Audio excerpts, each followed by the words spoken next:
कल तक अमेरिका और यूरोप अरब के आगे जिसकी कोई औकात नहीं थी, आज पूरा गल्फ, पूरा अमेरिका और यूरोप उसी यूक्रेन से मदद मांगने गया है।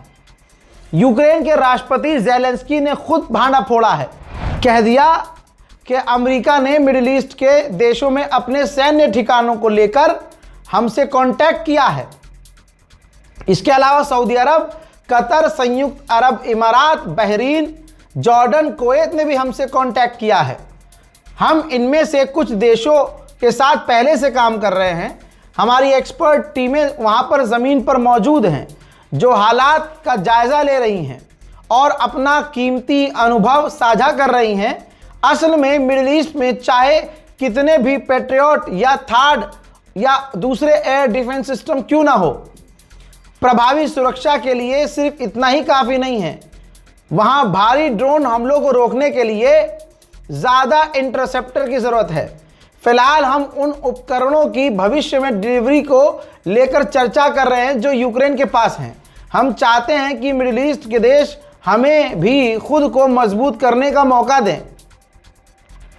उनके पास एयर डिफेंस सिस्टम की कुछ ऐसी मिसाइलें हैं जिनकी हमारे पास कमी है और हम इस पर समझौता करना चाहते हैं। समझ में आ गई बात? ये समझ में सबको आ रही है, लेकिन मैं आपको आसान समझा रहा हूं। भाई ज़ेलेंस्की ने कहा है अपने बयान में कि मिडिल ईस्ट के पास कुछ ऐसे उनके एयर डिफेंस सिस्टम के इंटरसेप्टर हैं जिसकी ज़रूरत हमें है, वो हमें चाहिए। इसके बदले हम अपने लोगों को, एक्सपर्ट को, जो काफ़ी एक्सपीरियंस्ड हैं ईरान की मिसाइल और ड्रोन को रोकने में, तो हम इसके लिए मिडिल ईस्ट में काम करेंगे और बदले में हम बात कर रहे हैं। यानी यहाँ भी सब मतलब निकाल रहे हैं। और देख लीजिए, ये यूक्रेन जिसकी कोई औकात नहीं थी, सुपर पावर अमेरिका और पूरा गल्फ सजदा कर रहा है, इसे भगवान बनाने को तैयार है कि भैया तू ही मदद कर, तू ही हमारा मौला है, तू ही हमारा मुश्किल कुशा। अब बताइए, जब अमेरिका, इजराइल कह रहे हैं कि हम जीत गए, हमने ईरान को मिटा दिया, ईरान की कैपेबिलिटीज को खत्म कर दिया, तो फिर ये यहाँ क्यों झुक रहे हैं भाई? ये मदद क्यों मांग रहे हैं? ये तो बात उसने बेवकूफ़ी में लीक कर दी, हक दी, वरना पता भी नहीं चलता कि इनकी हालत कितनी ख़राब है। उधर यूएई ने कहा है कि सुबह से अब तक, जो आप वीडियो देख रहे हैं, 15 मिसाइल और कुछ ड्रोन ईरान के रोके हैं यूएई ने। मेरे दोस्तों, फोटो आ गया है। ईरान ने अभी तक, जब तक मैं ये शूट कर रहा हूं, तब तक भी कंफर्म नहीं किया है, नहीं बोला है उन्होंने कि भाई ईरान के नेवी चीफ को इजराइल ने कत्ल कर दिया है, जबकि इजराइल 4 बार ऐलान कर चुका है। अब मैं ये बिल्डिंग दिखा रहा हूं, ये जो बिल्डिंग बीच में पूरी खंडर हो चुकी है, टूटी हुई है, तबाह नज़र आ रही है, यही वो इमारत है जहां ईरान के नेवी चीफ के कमांडर मौजूद थे, ऐसा कहा जा रहा है। अब बस इंतज़ार है कि ईरान इस पर क्या बयान देता है। ईरान की फुटबॉल टीम ईरान में ट्रेनिंग नहीं बल्कि तुर्की में ट्रेनिंग कर रही है वर्ल्ड कप की, क्योंकि अगर ईरान के फुटबॉल टीम ईरान में होती तो इजराइल इनको भी टारगेट करके हत्या कर देता उनकी। तुर्की का शुक्रिया कि ईरान के बेहतरीन, क्योंकि दोस्तों बता दूं कि ईरान की फुटबॉल टीम वर्ल्ड में नंबर 2 पर आती है, बेहतरीन खिलाड़ी होते हैं। तो तुर्की ने ईरान के खिलाड़ियों को अलाउ किया है, सिक्योरिटी दे रहा है, उनको अपने मुल्क में ट्रेनिंग करने का समय दे रहा है। दोस्तों, ये बात तो क्लियर है कि पूरी दुनिया पर जंग का असर है। ऐसे में हम ये तो नहीं कह सकते कि भारत पर असर नहीं होगा। दोस्तों, ऊपर से मोदी जी ने संसद में कुछ ऐसा बयान दे दिया कि हम लॉकडाउन की तरह तैयारी करेंगे, कोरोना की तरह, तो पूरे भारत में तनाव का माहौल हो गया, टेंशन में लोग आ गए, परेशान हो गए, क्योंकि मोदी जी के बयान क्लियर नहीं थे, डराने वाले ज़्यादा थे। लेकिन अब जो खबर आ रही है, इससे भी डर पैदा हो रहा है। प्रधानमंत्री मोदी ने पूरे भारत के जितने भी सीएम हैं, जितने भी स्टेट की गवर्नमेंट है, सबको बुला लिया है मीटिंग के लिए। कल देखना यह है कि क्यों बुलाया है। ये तो क्लियर है कि ईरान के जंग के हालात की वजह से जो भारत पर लोड पड़ रहा है, उसी पर बात करने के लिए बुलाया है। सोचिए, अमेरिका की छेड़ी हुई जंग, अमेरिका ने जो ईरान पर हमला किया पूरी दुनिया पर भारी पड़ रहा है। अमेरिका इराक में, ये तस्वीर इराक के अंदर की है, इराक के अंदर अमेरिका की फौज ईरान के समर्थकों पर हमला कर रही है। जैसा मैंने कल रात को बता दिया था कि नेतन्याहू ने आईडीएफ को हुक्म दिया है कि अगले 48 घंटे जितना नुकसान ईरान का कर सकते हो करो, तो बस वही हो रहा है। ईरान पर बड़े हमले हो रहे हैं। तस्वीर आपके सामने।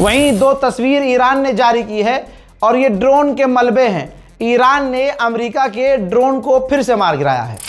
ईरान की IRGC ने अपनी स्टेट टीवी को बताया है कि हमने मिडिल ईस्ट में 110 जगह अमेरिकी पॉइंट्स पर अब तक हमले किए हैं और तमाम टारगेट हिट हुए हैं। मेरे दोस्तों, मैं 4 दिन से आपको जो चीज़ समझाना चाह रहा था और ये बात आपका ये भाई पहले बोल चुका था, जो अब इकोनॉमिस्ट ने छाप दिया है। लगता है हमारी वीडियो ये भी देख रहे हैं। खैर, देखिए, इन्होंने एक फोटो जारी किया है और लिखा है एडवांटेज ईरान, यानी ईरान के पास स्ट्रेट ऑफ हॉर्मुज की ऐसी ताकत है कि वो दुनिया को 2 टुकड़ों में बांट चुका है और दुनिया का गला दबा चुका है। पूरी दुनिया की इकोनॉमी हिल गई है। अमेरिका के जो दूसरे सेनेटर हैं वो ही खुद नंगा कर रहे हैं डोनाल्ड ट्रंप को।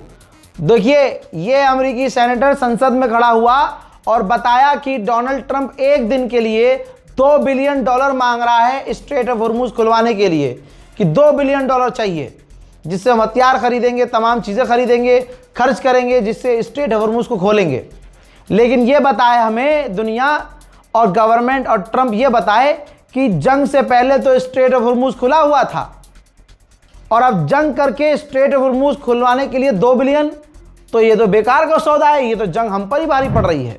ईरान ने ऐलान करके बताया कि 1937 ईरानियों की इस जंग में शहादत हो चुकी है। उधर इजराइल पर हिजबुल्लाह भी लगातार रॉकेट दाग रहा है। हिजबुल्लाह के रॉकेट के चपेट में एक इजराइल का फौजी आया है और वो मारा गया है। ब्रिटेन का प्रधानमंत्री कभी कुछ कहता है, कभी कुछ कहता है। अब देखिए, ब्रिटेन के प्रधानमंत्री ने कहा कि रशिया हाथ मसल रहा है, पुतिन हाथ मसल रहा है, क्योंकि भैया उसके बड़े फायदे हैं।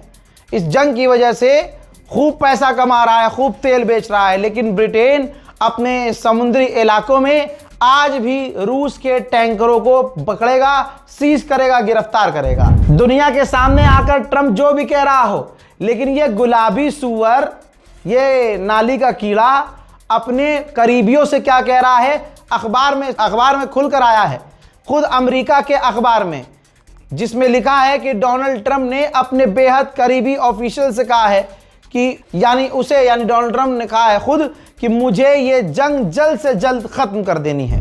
उधर इजराइल पर लगातार ईरान की मिसाइलें दनादन गिर रही हैं, जिसके बाद डैमेज के हालात देख लीजिए। ऐसा इजराइल का कोई इलाका नहीं है जहां का एयर डिफेंस सिस्टम काम कर रहा हो। भाई 25% एयर डिफेंस काम कर रहा है, लेकिन ज्यादातर मिसाइलें गिर रही हैं। यह भी याद रखिएगा, इजराइल में जो तबाही की तस्वीरें आ रही हैं वो बहुत मुश्किल से आ रही हैं, क्योंकि इजराइल ने सेंसरशिप की हुई है। अगर सोशल मीडिया के जरिए कोई इजराइल के नुकसान के वीडियो और फोटो शेयर भी कर रहा है तो इजराइल उन्हें गिरफ्तार कर रहा है और गद्दार बता रहा है।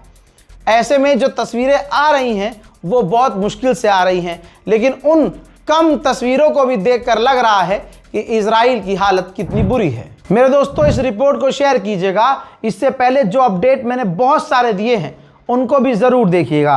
अपनी दुआओं में हमें याद रखने की कोशिश कीजिएगा। फिलहाल के रिपोर्ट में इतना ही। जय हिंद।